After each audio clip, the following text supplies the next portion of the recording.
আসসালামু আলাইকুম ওয়া রাহমাতুল্লাহি ওয়া বারাকাতুহু। আলহামদুলিল্লাহি রাব্বিল আলামিন। আসসালাতু ওয়াসসালামু আলা সাইয়্যিদিল আশরাফিল আমবিয়াই ওয়াল মুরসালিন। রব্বি জিদনি ইলমা রব্বি জিদনি ইলমা রব্বি ইশরাহ লি সাদরি ওয়া ইয়াসসির লি আমরি ওয়াহলুল উকদাতাম মিন লিসানি ইয়াফকাহু কওলি ওয়া বিকা নাস্তাঈনু ইয়া মুস্তাআন। এইচডি হোমিও মেডিকেল একাডেমি কর্তৃক আয়োজিত আজকে এই তৃতীয় বর্ষের অর্গান অফ মেডিসিন ক্লাসে এই সময় যারা আছেন তাদেরকে আন্তরিক মোবারকবাদ। আমরা ধারাবাহিকভাবে অর্গান অফ মেডিসিনের তৃতীয় বর্ষের সিলেবাস থেকে ক্লাস করতেছিলাম। তো আমাদের তৃতীয় বর্ষের সিলেবাসের ক্লাসটা শুরু হয়েছিল অনসাইডাল ডিজিজ কি এবং তার চিকিৎসা কৌশল কেমন হবে। আমি শুরু থেকেই বলেছিলাম অনসাইডাল ডিজিজ বা লোকাল ডিজিজ কি এবং তার চিকিৎসা কৌশল এই সম্পর্কে আলোচনা হবে অর্গান অফ মেডিসিনের 172 নং সূত্র থেকে 203 নং সূত্র পর্যন্ত, অর্থাৎ 172 নং সূত্র থেকে 203 নং সূত্র পর্যন্ত। এই সব সূত্রগুলোর মধ্যে অনসাইডাল ডিজিজ, অনসাইডাল ক্রনিক ডিজিজ কি, এর চিকিৎসা কৌশল কি, এই বিষয় নিয়ে আলোচনা। বিভিন্ন সূত্রে ভিন্ন ভিন্ন বিষয়ে আলোচনা ছিল এবং সেগুলোর বিগত ক্লাসগুলোতে কিন্তু আমরা গ্রুপ করে আলোচনা করেছিলাম যে কোন সূত্রগুলোর ভিতরে কি কি বিষয় আলোচনা আছে।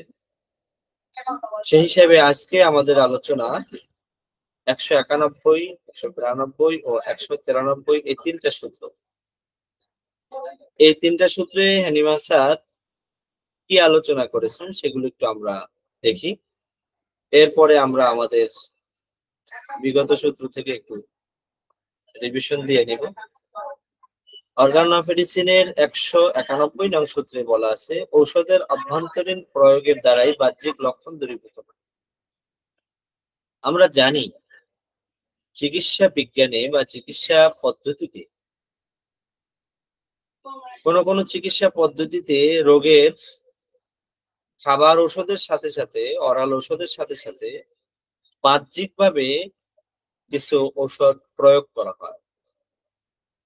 হোমিওপ্যাথিক চিকিৎসা বিজ্ঞানে মৌলিক নীতিতে বাহ্যিকভাবে কোনো করলে বা বাহ্যিকভাবে কোনো ঔষধ প্রয়োগের কথা সাধারণত বলা হয় না।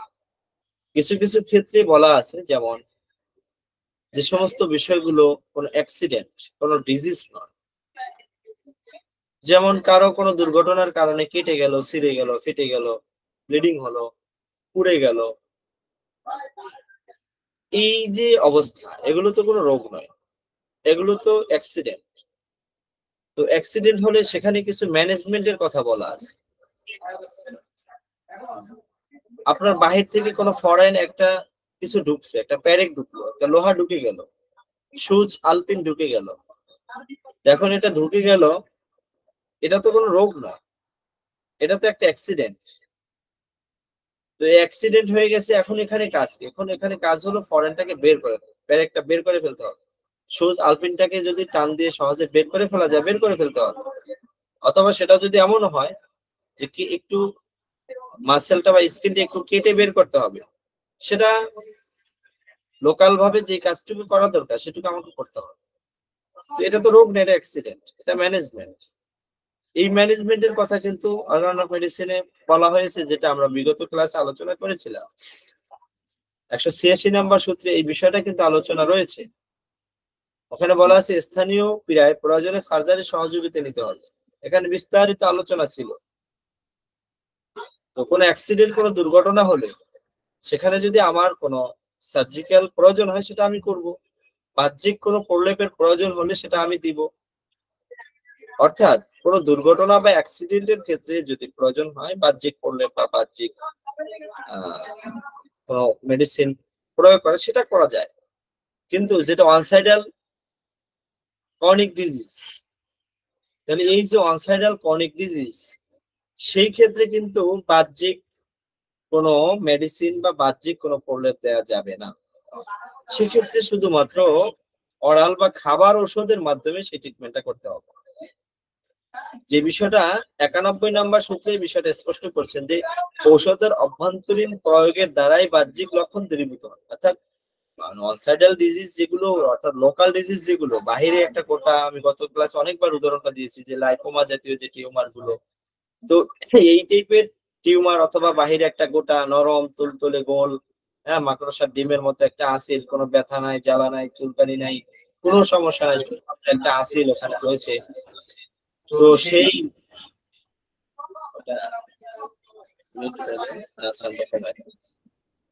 তাহলে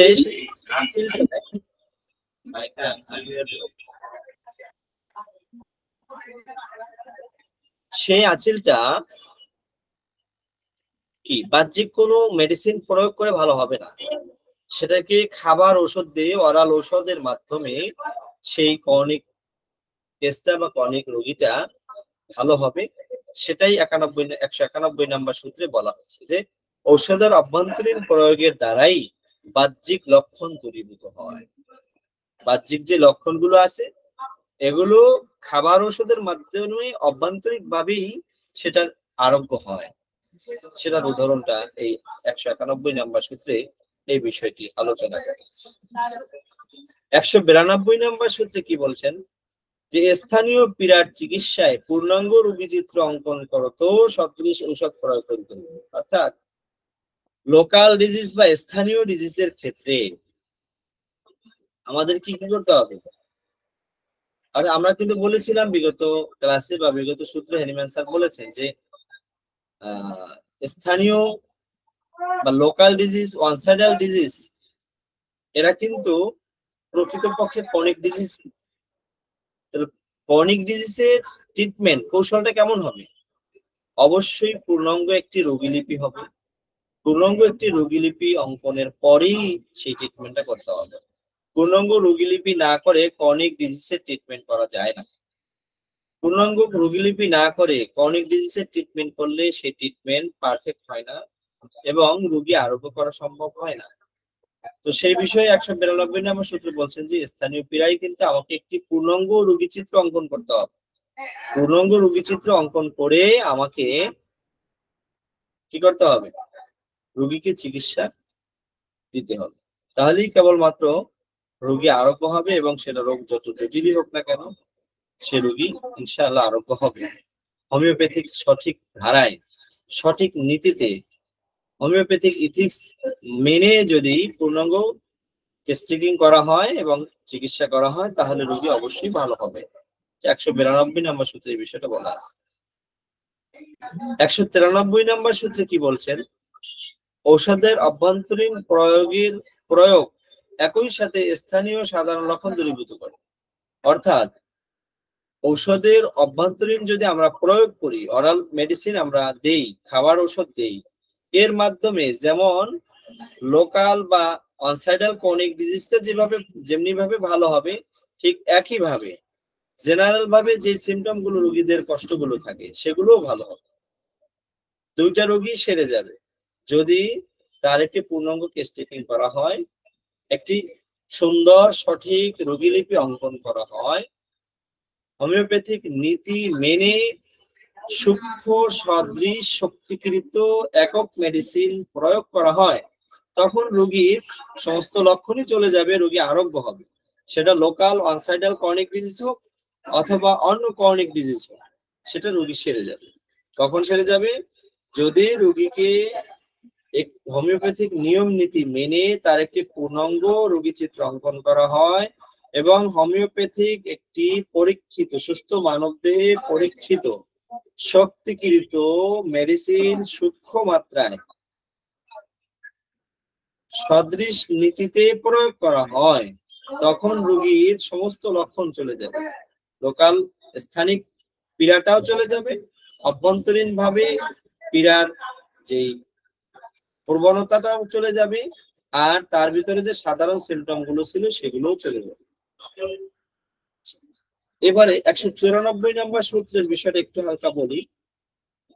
194 নম্বর সূত্রে বলা আছে বাহ্যিক প্রলেপ অনুচিত, যেটা একটু আগে বলছিলাম যে বাহ্যিকভাবে কোনো প্রলেপ, বাহ্যিকভাবে কোনো প্রতিকার দেয়া যাবে না, কিন্তু দেয়া যাবে। কোন কোন ক্ষেত্রে দেয়া যাবে আর কোন কোন ক্ষেত্রে দেয়া যাবে না সেই বিষয়টা একটু এখানে বলে দিই। সেটা হলো যে সমস্ত ডিজিজ গুলো প্রকৃতপক্ষে ক্রনিক ডিজিজ, প্রকৃতপক্ষে ক্রনিক ডিজিজ আমরা বলেছিলাম, যেহেতু আমাদের এই তৃতীয় বর্ষের শুরুর আলোচনাটা হলো অনসাইডাল ক্রনিক ডিজিজ কি এবং তার চিকিৎসা কৌশল কি, তাহলে আমাদেরকে কিন্তু সেই বিষয়টা মাথায় রাখতে হবে। তাহলে অনসাইডাল ক্রনিক ডিজিজ কি, তার ক্লাসিফিকেশন কি, আমরা কিন্তু বলেছিলাম যে সমস্ত ডিজিজ গুলোর রোগ প্রকাশের লক্ষণ কম প্রকাশ পায়, সেই লক্ষণগুলোও কিন্তু প্রকৃতপক্ষে ক্রনিক ডিজিজ, কিন্তু তার লক্ষণ কম হোক কিন্তু সে ক্রনিক ডিজিজ। তাহলে এই টাইপের যে ক্রনিক ডিজিজ, এই ক্রনিক ডিজিজের ট্রিটমেন্ট কৌশলে কখনোই বাহ্যিক কোনো প্রলেপ প্রতিকার করা যাবে না। তাহলে কি করতে হবে? আমরা একটু আগে সূত্রগুলোতে দেখেছি যে খাবার ঔষধের মাধ্যমে সম্পূর্ণ রোগী আরোগ্য করা সম্ভব। তাহলে বাহ্যিকভাবে প্রলেপ দেওয়া যাবে না, মলম, প্যাটেন্ট এই টাইপের কোনো ব্যবস্থা রোগীকে দেয়া যাবে না, এটা 194 নম্বর সূত্রে বলা আছে। তাহলে দেয়া যাবে কোন কোন ক্ষেত্রে? বাহ্যিক প্রতিকার, বাহ্যিক প্রলেপ দেয়া যাবে কখন, কোন ক্ষেত্রে, এই কথা কিন্তু একটু পিছনে আলোচনা আছে 186 নাম্বার সূত্রে, যেটা একটু আগে আমি বলেছি। 186 নাম্বার সূত্রে বলা আছে কোন কোন ক্ষেত্রে আমরা বাহ্যিক প্রতিকার, বাহ্যিক প্রলেপ দিতে পারবো, কোন কোন ক্ষেত্রে আমরা এটা দেয়ার বৈধতা রাখি। আর 194 নাম্বার সূত্রে বলছে যে স্বাভাবিকভাবে বাহ্যিক প্রলেপ দেয়া যাবে না। সেটা আমি বললাম যে কোনটা দেয়া যাবে না, যেটা মূলত ক্রনিক ডিজিজ, স্কিন ডিজিজ, সকল ক্রনিক ডিজিজ, সকল স্কিন ডিজিজ ক্রনিক ডিজিজ, এই ক্ষেত্রে কখনোই মলম প্রয়োগ করা যাবে না। একটা আছে লাইপোমা, টিউমার, এই টাইপের যত ডিজিজ আছে এগুলো বেশিরভাগ সবগুলোই ক্রনিক ডিজিজ, যদিও আনসাইডাল ক্রনিক ডিজিজ এগুলোর তেমন সাইন সিমটম নেই। লোকাল ক্রনিক ডিজিজ এগুলোর তেমন কোনো সাইন সিমটম থাকে না, তেমন কোনো কষ্টকর লক্ষণ থাকে না, স্পষ্ট কষ্টকর সুস্পষ্ট কোনো লক্ষণ পাওয়া যায় না, না পাওয়া গেলেও এগুলোও কিন্তু ক্রনিক ডিজিজ। তাহলে এই ক্রনিক ডিজিজের উপরে কখনোই বাহ্যিক কোনো প্রলেপ দেয়া যাবে না। তো আমরা গত ক্লাসগুলোতে যেগুলো বলেছিলাম যে অনসাইডাল ক্রনিক ডিজিজ কি, আমরা সংক্ষিপ্তভাবে বলেছিলাম যে অনসাইডাল ক্রনিক ডিজিজ হলো যে সমস্ত রোগগুলোর প্রকাশিত লক্ষণগুলোর সংখ্যা কম, রোগীর ভিতরে কষ্টকর সুস্পষ্ট কোনো লক্ষণ তেমন পাওয়া যায় না, শুধুমাত্র দু একটা গোটা একটা টিউমারের মতো একটা কিছু আছে, সেখানে তেমন কোনো ব্যথা নেই, জ্বালা নেই, সেটা একরকম অনসাইডাল ক্রনিক ডিজিজ। আর একটা ক্রনিক ডিজিজ হলো এরকম যেটা মূলত রোগীর ভিতরে সিমটম আছে, কিন্তু চিকিৎসক সময়ের অভাবে, চিকিৎসক তার দায়িত্বের অবহেলা করে, চিকিৎসক বিষয়টাকে গুরুত্ব না দিয়ে রোগীর ভিতরে অনুসন্ধান করলেন, রোগীর ভিতরে খুঁজে পাইলেন না। এটা তার দক্ষতার অভাব হতে পারে, তার দায়িত্বের অবহেলা হতে পারে, তার জ্ঞানের স্বল্পতা হতে পারে, যে কোনো কারণেই হোক রোগীর ভিতরে সিমটম আছে কিন্তু ডাক্তার বের করতে পারলেন না, ডাক্তার বের না করতে পেরে বলে দিলেন এটা অনসাইডাল ক্রনিক ডিজিজ, এটা ওয়ালিক ক্রনিক ডিজিজ। বলছেন যে এটা মিথ্যা অনসাইডাল ক্রনিক ডিজিজ। এটা আসলে বাস্তবিক পক্ষে অনসাইডাল ক্রনিক ডিজিজ নয়, রোগীর ভিতরে লক্ষণ আছে, আবার অনেক সময় আছে ডাক্তার শত চেষ্টা করেও বের করতে পারেন না। সেটা কেমন? সেটা হলো রোগী মনে করে এটা তার স্বাভাবিক, এটা কোনো সমস্যা না, অথচ সেটা একটা সমস্যা। যেমন রোগীর একটা সময় নিয়মিত প্রতিদিন পায়খানা হতো, কিন্তু তার একবার জ্বর হয়েছিল, সেই জ্বরে ইনজেকশন নেওয়া হয়েছিল, তারপর থেকে তার এখন নিয়মিত পায়খানা হয় না, তার পায়খানা 3 দিন 5 দিন পর পর হয়। তো এই অবস্থাটা তার প্রায় 7-8 বছর। দেখো 7-8 বছর যাবত তার পায়খানা 2 দিন 5 দিন পর পর হয়। প্রথম তার কাছে একটু সমস্যা মনে হতো, কিন্তু এখন আর তার কাছে এটা সমস্যা মনে হয় না। সে কোনো কষ্টও ফিল করে না, সে মনে করে এটা তার জন্য স্বাভাবিক। এই যে প্রতিদিন পায়খানা হয় না, 5 দিন পর পর তার পায়খানা হয়, এটা কোনো সমস্যা না, রোগী মনে করে এটা স্বাভাবিক। এই বিষয়ে ডাক্তার জানতে চাইলেও রোগী বলে যে না, আমার তো পায়খানায় কোনো সমস্যা নেই। যখন ডাক্তার জানতে চান যে আপনার পায়খানার কি অবস্থা, প্রতিদিন হয় কিনা, তখন রোগীরা মনে করে এটা তো পায়খানা, তো কোনো সমস্যা না, আমার 5 দিন পর পর পায়খানা হয়, এটা তো স্বাভাবিক। তো বলে যে না, আমার পায়খানায় কোনো সমস্যা নেই, আমার পায়খানা স্বাভাবিক আছে। তো এই যে, অর্থাৎ রোগীও কথাটা বলতে অবহেলা করলো, লুকাতে চাইলো বা বলতে চাইলো না, প্রয়োজন বোধ করলো না, এটাও সমস্যা, এটাও একটা সমস্যা। তাহলে যেই রোগীদের পক্ষ থেকে একটা সমস্যা থাকে, ডাক্তারদের পক্ষ থেকে একটা অবহেলা থাকে, এই রোগীর পক্ষ থেকে অবহেলা হোক, ডাক্তারের পক্ষ থেকে অবহেলা হোক, যে কারণেই হোক, যদি এই লক্ষণটা বের করা না হয়, এই টাইপের যে লক্ষণগুলো আছে, যেগুলো রোগী দীর্ঘদিন ভুগতে ভুগতে এখন রোগী মনে করে এটাই স্বাভাবিক, অথচ এটা স্বাভাবিক নয়। এই টাইপের যে বিষয়গুলো, যেগুলো রোগীর ভিতরে লক্ষণ আছে কিন্তু ডাক্তার বের করলো না অথবা রোগী বললো না, এগুলোকে ক্রনিক ডিজিজ বলেছেন হ্যানিম্যান স্যার। তাহলে এই টাইপের ক্রনিক ডিজিজ গুলো ট্রিটমেন্ট কৌশল কেমন, আমরা কিন্তু ধারাবাহিকভাবে আলোচনা করছিলাম। আমরা বলছিলাম যে ক্রনিক ডিজিজ ও লোকাল বা অনসাইডাল ক্রনিক ডিজিজ কি, তার একটা সংজ্ঞা বলতে গিয়ে আমরা এতগুলো কথা বললাম। তাহলে অনসাইডাল ক্রনিক ডিজিজের ক্লাসিফিকেশন কি? দুইটা ক্লাসিফিকেশন আমরা বলেছিলাম, একটা হলো বাহ্যিক, আর একটা হলো অভ্যন্তরীণ। বাহ্যিক যেগুলো দেখা যায়, যেমন স্কিনের উপরে যেগুলো যেমন আঁচিল, টিউমার, গোটা, এগুলো বাহ্যিক। আরটা ইন্টারনাল, যেগুলো খালি চোখে দেখা যায় না কিন্তু রোগী বললেই মাত্র বোঝা যায়, সেগুলো ইন্টারনাল। তো এটা অনসাইডাল ক্রনিক ডিজিজ ইন্টারনাল হতে পারে, এক্সটার্নাল হতে পারে, বাহ্যিক হতে পারে, অভ্যন্তরীণ হতে পারে, এটা আমরা জানি। আর হলো অলিক বা মিথ্যা, আর হলো প্রকৃতপক্ষে অনসাইডাল ক্রনিক ডিজিজ। এই বিষয়গুলো আমরা এই ইতিপূর্বেই ক্লাসগুলোতে আলোচনা করেছি। তো সেই ক্লাসগুলোর ভিডিও আমাদের ওয়েবসাইটে দেয়া আছে, সেখান থেকে আপনারা দেখে নেবেন। আর যারা আমাদের নিয়মিত ক্লাসে যুক্ত হন, তারা তো আগে থেকেই ক্লাসগুলো দেখেছেন। সর্বোপরি কথা হলো, অর্গান অফ মেডিসিন এই বইটি নিয়মিত একটি পড়ার বই, নিয়মিত পাঠ্য তালিকায় নিয়মিত এই বইটা পড়া উচিত। অর্গান অফ মেডিসিনের আমরা যে সকল প্রশ্ন খুঁজে বেড়াই, সে সকল প্রশ্নের উত্তর এই অর্গান অফ মেডিসিনে দেয়া আছে। আমরা চিকিৎসা ক্ষেত্রে কখনো কখনো বুঝতে পারি না কি করা উচিত, আমার এখন কি করা উচিত, মেডিসিন বন্ধ করে দেওয়া উচিত নাকি মেডিসিন চালানো উচিত, আমার কি এখন মেডিসিন পরিবর্তন করা উচিত, নতুন মেডিসিনে যাওয়া উচিত নাকি পূর্বের মেডিসিনটাই পাওয়ার বাড়ানো উচিত, আমার এখন কি করা উচিত। অনেক সময় আমরা প্রশ্নবিদ্ধ হই, বুঝতে পারি না, এর উত্তর অর্গান অফ মেডিসিনে আছে। আমার রোগীর রোগ লক্ষণ গুলো আসলে কি আমার মেডিসিন খেয়ে বেড়ে গেল, না মেডিসিন কোনো উপকার হলো না, মেডিসিনে কোনোই কাজ করলো না, নাকি রোগটা বেড়ে গেল, কোনটা হলো, আমরা প্রশ্নবিদ্ধ হই, বুঝতে কষ্ট হয়ে যায়। এই উত্তরও অর্গান অফ মেডিসিনে দেয়া আছে। অর্গান অফ মেডিসিনে আমরা সারাদিন চিকিৎসা ক্ষেত্রে যেই সমস্ত জায়গাগুলোতে প্রশ্নবিদ্ধ হই, সেই সকল প্রশ্নের উত্তর অর্গান অফ মেডিসিনে দেয়া আছে। অতএব অর্গান অফ মেডিসিন আমাদের পাঠ্য তালিকায় রাখা উচিত, প্রতিদিন পড়া উচিত। আমরা সবচেয়ে বেশি অবহেলা করি, সবচেয়ে বেশি কম করি অর্গান অফ মেডিসিন, অথচ বলা ছিল অর্গান অফ মেডিসিনই হলো আমাদের সংবিধান।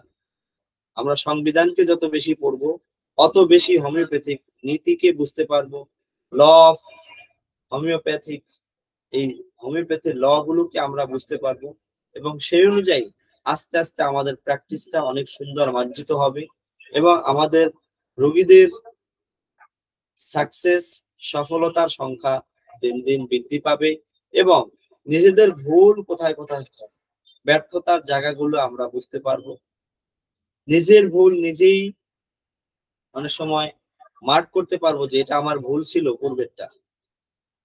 তাহলে সবাইকে অর্গান অফ মেডিসিন নিয়মিত অধ্যয়নের আহ্বান জানিয়ে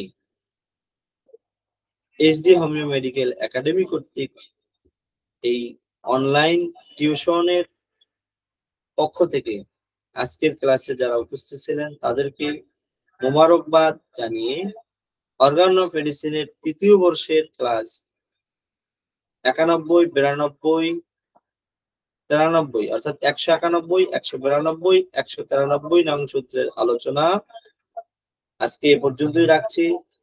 আগামী ক্লাসে অন্য কোনো সূত্র নিয়ে কথা হবে। ততক্ষণ সবাই ভালো থাকবেন, সুস্থ থাকবেন। আল্লাহ হাফেজ।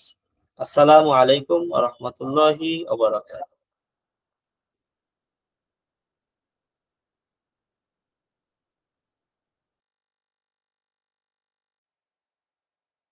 হ্যালো স্যার, আমি কি রেকর্ড অফ করবো স্যার?